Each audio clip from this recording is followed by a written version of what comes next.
या न्यूज बुलेटिनचे सहप्रायोजक आहेत गोकुळ. जयसिंगपूर परिसरातील कुख्यात आरके गँग तसेच इचलकरंजीमध्ये संघटित गुन्हेगारीतील वजीर गँगमधील गुन्हेगारांना कोल्हापूर जिल्ह्यातून हद्दपार करण्यात आलाय. याबाबतचा आदेश पोलीस अधीक्षक योगेश कुमार गुप्ता यांनी काढलाय.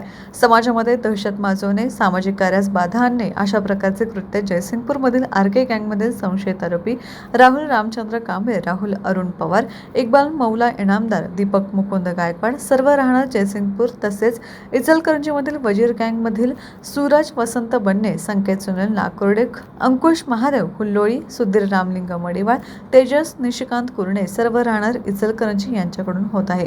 हे सर्व रेकॉर्डवरील गुन्हेगार असून त्यांना अनेक वेळा समज देऊनही त्यांच्यात सुधारणा होत नाही. या दोन्ही टोळीने गँगवॉरच्या नावाने आपली ओळख जयसिंगपूर इचलकरंजी परिसरात वाढवली होती.